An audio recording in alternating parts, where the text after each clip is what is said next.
اللہ جل جلالہ فرمائنے ومن اضل ممن يدعو من دون الله من لا يستجيب له الى يوم القيامه وهم عن دعائهم غافلون.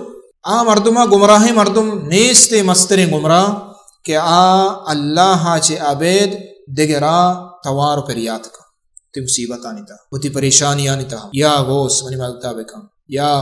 حسین منی ملتا بکا یا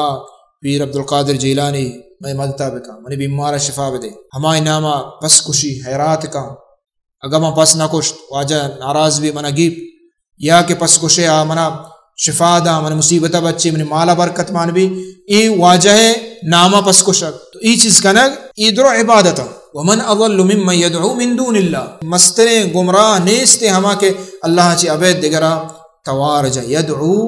توار جا دعا کا فریاد کا من دون اللہ چی عبید اللہ کشی مستر گمراہ ہیں وہم عن دعائهم غافلون وَإِذَا حُشِرَ النَّاسُ كَانُوا لَهُمْ أَعْدَاءَ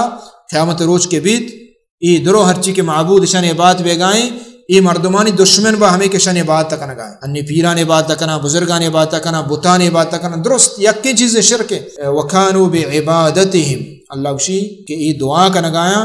ای شان عبادتاں چاہے یعنی دعا یک عبادت ہے دعا یک عبادت ہے بلکہ اللہ نبی صلی اللہ علیہ وسلم چھ گوشت الدعاء مخ العبادت یعنی پورے عبادتانی مجک دعائیں یعنی مانچو بچارے نماز یک عبادتی بلے آئیے مجک مین مقصد چی حقیقتا تو ای عبادت کنگائے تو ای فریاد کنگائے بزن تو لوٹ گائے اللہ کہ اللہ تو منی ای عبادت قبول بکا منا جنت بدے اور منا ثواب بدے تو عبادت درست ہے یعنی مقصد ہمیں پہ ما زکاة ہے ہمیں پہ ما روچگ ہے ہمیں پہ ما حج ہے مستر مقصد مجک ہمشی کے تو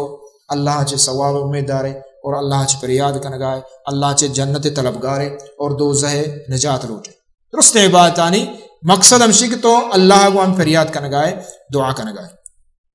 تو اذا اللہ جل جلالہ فرمانی مردم گمراہ مستر گمراہ ہمشہ کہ بغیر اللہ دیگر عبادت کنا